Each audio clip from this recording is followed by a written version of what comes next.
Allergy വീട്ടിൽ നിന്ന് മാറാനുള്ള 5 ടിപ്സ് പറഞ്ഞുതരാം.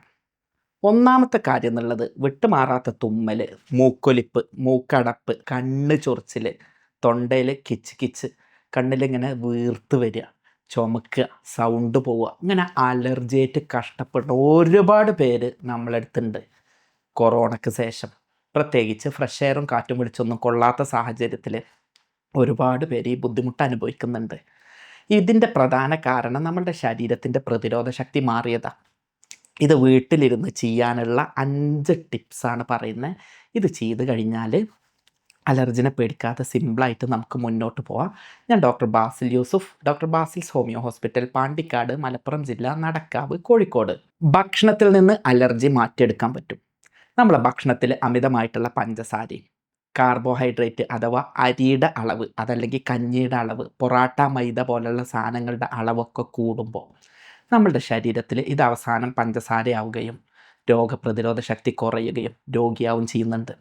രണ്ട്, നമ്മൾ ഉപയോഗിക്കുന്ന spicy food, fast food, junk food, colour food, തണുപ്പിച്ചിട്ടുള്ള ഫ്രോസൺ ഫുഡുകൾ, ഐസ്ക്രീം പോലുള്ള സാധനങ്ങൾ, ഇതൊക്കെ പ്രതിരോധ ശക്തി കുറച്ച് രോഗിയാക്കാൻ കാരണമാവുന്നുണ്ട്.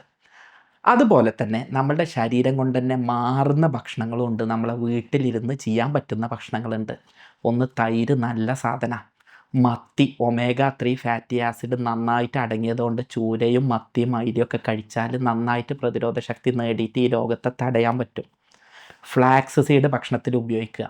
ഒരു സ്പൂണ് നന്നായിട്ട് പൊടിച്ചിട്ട് ഒരു അര ഗ്ലാസ് വെള്ളത്തിൽ ചേർത്തിട്ട് രാവിലെയും വൈകുന്നേരം എടുക്കുന്നത് വളരെ നല്ലതാണ്. ഇഞ്ചി നല്ലതാണ്. മഞ്ഞൾ നല്ലതാണ്. മഞ്ഞൾ പൊടിയായിട്ട് നമുക്കൊരു അര സ്പൂണ് വരെ 2 നേരമായിട്ട് വായിലെടുത്തിട്ട് ഉപയോഗിക്കാം. കുട്ടികൾക്കൊക്കെ ആണെങ്കിൽ അതിൻ്റെ പകുതി കൊടുക്കാം. തേനും നല്ലതാണ്. അതുപോലെ തന്നെ ഫ്രൂട്ട്സ്, പുളിയുള്ള ഫ്രൂട്ട്സ് വിറ്റാമിൻ സി ഉള്ളതുകൊണ്ട് നല്ലതാണ്. അതുപോലെ തന്നെ നമ്മളുടെ ആപ്പിൾ നല്ലതാണ്. പേരക്ക വിറ്റാമിൻ സി, പുളി ഇല്ലെങ്കിലും വിറ്റാമിൻ സി ധാരാളം ഉള്ളതുകൊണ്ട് അതും നല്ലതാണ്. നന്നായിട്ട് വെള്ളം കുടിക്കുക. ഒപ്പം ചെയ്യേണ്ടത് നമ്മളെ വീട്ടിലുള്ള തൈരില്ലേ, അത് ഭക്ഷണത്തിന് നന്നായിട്ട് ഉപയോഗിച്ചാൽ ഗട്ട് ബാക്ടീരിയ, വയറിലെ ബാക്ടീരിയ, നല്ല ബാക്ടീരിയ പ്രവർത്തിപ്പിച്ചിട്ട് ഇതിൻ്റെ പ്രശ്നങ്ങൾ കുറക്കും. രണ്ടാമത്തെ ടിപ്പ് പറയാനുള്ളത് നല്ലോണം കടന്നുറങ്ങുക എന്നുള്ളതാണ്. നല്ലോണം കടന്നുറങ്ങി രാവിലെ എഴുന്നേൽക്കുക എന്നുള്ളതാണ്. മൂന്നാമത്തേത് നന്നായിട്ട് വ്യായാമം ചെയ്യുക എന്നുള്ളതാണ്. ശരീരത്തിൽ കൊഴുപ്പടിഞ്ഞ് രോഗിയായി ആവുന്ന അവസ്ഥ ഒഴിവാക്കുക. ഇതിന് സിമ്പിളായിട്ട് ചെയ്യാവുന്ന ഒരു വ്യായാമം പറഞ്ഞുതരാം. നിങ്ങളായിരുന്നോടത്ത് എന്നെ കാണുന്ന നിങ്ങൾ ഈ കാണുന്നോടത്ത് ഇരുന്ന് ചെയ്താൽ മതി. ശ്വാസം ഒന്ന് വലിച്ചെടുക്കും, ഒന്ന് പിടിക്കും, മെല്ലെ വിടും. ശ്വാസം വലിച്ചെടുക്കും, മെല്ലെ വിടും. ശ്വാസം വലിച്ചെടുക്കും, മെല്ലെ വിടും. ശ്വാസം വലിച്ചെടുക്കും. ഇതന്നെയാണ് ഇതിനുള്ള എക്സസൈസ്. ഇതിന് ജിംനേഷ്യത്തിലൊന്നും പോകണ്ട. അടുത്തൊന്ന് പറഞ്ഞുതരാം. ഒരു മൂക്ക് പൊത്തുക, ശ്വാസം വലിച്ചെടുക്കും, ഒന്ന് പിടിച്ചെടുക്കും, മെല്ലെ വിടും, വീണ്ടും ശ്വാസം വലിച്ചെടുക്കും, മെല്ലെ വിടും. ഇങ്ങനെ ഒരു 10 പ്രാവശ്യം ചെയ്യാം. അടുത്ത മൂക്ക് ഇതുപോലെ ചെയ്യാം. പിടിച്ചെക്കുക, മെല്ലെ വിടുക, മെല്ലെ വലിച്ചു വിടുക. ഇത്രയൊക്കെ മതി. ഇങ്ങനെ ദിവസം ഒരു 3-4 നേരം ചെയ്യുക. ഞാൻ ഈ ന്യൂജനോട് എന്താ പറയുക അറിയോ, നിങ്ങൾ വാട്സാപ്പിൽ ഇങ്ങനെ വീഡിയോ ഒക്കെ കാണൂല്ലേ, ലോങ് വീഡിയോ ഒക്കെ കാണുമ്പോൾ ഈ ചെയ്യണ സമയത്ത് അത് കേൾക്കുകയും കാണുകയും ചെയ്യുക. ഒപ്പം ഇതും ചെയ്ത് നോക്കൂ. ഒരു ദിവസം എത്ര വീഡിയോ കാണുന്നു, അപ്പം ഇതൊന്ന് ചെയ്ത് നോക്കൂ. നല്ല മാറ്റം ഉണ്ടാകും. ഒപ്പം വെയിൽ കൊള്ളുക. നമ്മൾ പലരും വെയിൽ കൊള്ളില്ല.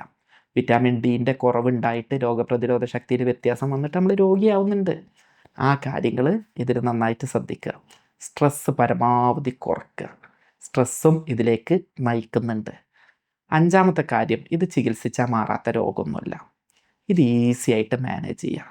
എല്ലാവരും പറയാതെ മരുന്ന് കുടിച്ചാൽ അന്ന് മാറും, പിറ്റേന്ന് പിന്നെയും വരും, ഇത് കുടിച്ചാൽ മരുന്ന് സ്റ്റീറോയിഡാണ് കുടിക്കേണ്ടി വരിക, തടി കൂടും. അങ്ങനെയുള്ള സംഗതി ഒന്നുമില്ല. നമ്മളെ ജീവിതശൈലിയിൽ മാറ്റം വരുത്തിയിട്ട് വ്യായാമം ചെയ്തിട്ട് ശരീരത്തിൽ നന്നായിട്ട് പൊടി തട്ടുന്നതിൽ നിന്ന് പ്രിവെൻറ്റ് ചെയ്തിട്ട് ഹെൽത്തി ആയിട്ട് മാറ്റിയിട്ട് എടുത്താൽ, നമ്മളുടെ ബോഡിയുടെ പ്രതിരോധ ശക്തി മരുന്നുകൾ കൊണ്ട് മാറ്റിയെടുത്താൽ നമുക്ക് പൊടി തട്ടിയാലും കാറ്റ് തട്ടിയാലും തണുപ്പ് തട്ടിയാലും ഒന്നും പ്രശ്നമില്ലാത്ത രൂപത്തിലാവും. ഞങ്ങളൊക്കെ നാട്ടിൽ പണ്ട് തമിഴ് സഹോദരങ്ങളുണ്ടായിരുന്നു. അവർ വീടില്ലാത്തതുകൊണ്ട് ഇപ്പം അങ്ങനെ കാണലില്ല. അപ്പോൾ ഈ ബംഗാളികൾ വന്നതിന് ശേഷം അങ്ങനെ കാണലില്ല. അവരെ വീട്ടിൽ മഴയും കാറ്റിൻ്റെ ഒക്കെ വീടിൻ്റെ അപ്പുറത്തൊരു പറമ്പേനു. അതിൽ ഇവർ പറയും, അണ്ണാച്ചി കുട്ടികൾ എന്നാ പറയാം, ഈ കുട്ടികൾ കൊള്ളാത്ത മഴയില്ല, ഈ കുട്ടികൾ കൊള്ളാത്ത പൊടിയില്ല, എന്നാൽ ഓല ആരും സ്കൂൾക്ക് വരാതിരിക്കുക അല്ലെങ്കിൽ ആശുപത്രിക്ക് പോവുകയോ ചെയ്യുന്നില്ല, കാരണം ശരീരത്തിന് നല്ല പ്രതിരോധ ശക്തി ഉണ്ട് എന്നുള്ള. ഞാൻ ചികിത്സയിൽ എപ്പോഴും ചെയ്യുന്ന സംഗതി ഇതാ, ശരീരത്തിൻ്റെ പ്രതിരോധ ശക്തി കൂട്ടും. അതിന് വേണ്ടിയിട്ട് എപ്പോഴും AI ആർട്ടിഫിഷ്യൽ ഇൻ്റലിജൻസ് എന്നുള്ള ലേറ്റസ്റ്റ് ടെക്നോളജി ഉപയോഗിച്ചിട്ടാണ് ചികിത്സിക്കുക. നമ്മളുടെ ഒരു ഡോക്ടർ തലയിൽ അയാൾ പഠിച്ച കാര്യങ്ങളും കുറച്ച് കാലത്തെ അനുഭവവും മറക്കാതെ നിൽക്കുന്ന കുറച്ച് കാര്യമല്ലേ ഉണ്ടാവുള്ളൂ.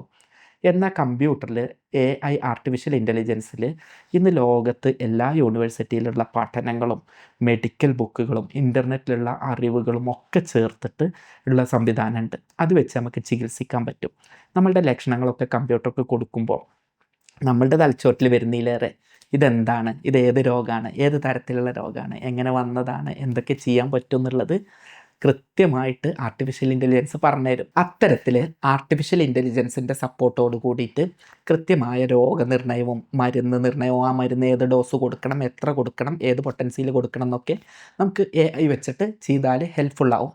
അത്തരത്തിൽ ജർമ്മൻ പൊട്ടൻസി ഉപയോഗിച്ചിട്ട് മരുന്ന് കൊടുത്തിട്ട് ഒരുപാട് പേർക്ക് അസുഖം മാറ്റി കൊടുക്കാൻ കഴിഞ്ഞിട്ടുണ്ട്. അപ്പം നിങ്ങളോടൊക്കെ പറയാനുള്ളത്, ഇത് വല്ലാതെ പേടിക്കേണ്ട സാധനമല്ല. ഞാൻ പറഞ്ഞ ഭക്ഷണങ്ങൾ, വ്യായാമങ്ങൾ, ജീവിതശൈലി, മാനസികമായിട്ടുള്ള സ്ട്രെസ് ഫ്രീ ചികിത്സ ഇതെടുക്കുകയാണ് എന്നുണ്ടെങ്കിൽ ഈ രോഗത്തിൽ നിന്ന് നമുക്ക് മുക്തി നേടാൻ കഴിയും. ഇത്തരത്തിൽ ഈ രോഗം കൊണ്ട് കഷ്ടപ്പെടുന്നവർക്ക് ആശ്വാസമാവട്ടെ ഈ വീഡിയോ എന്ന ലക്ഷ്യത്തിലാണ് ചെയ്തിട്ടുള്ളത്. സ്നേഹത്തോടെ doctor Basil Yusuf, doctor Basil's homeo hospital, Pandikkad, Malappuram ജില്ല, നടക്കാവ്, കോഴിക്കോട്.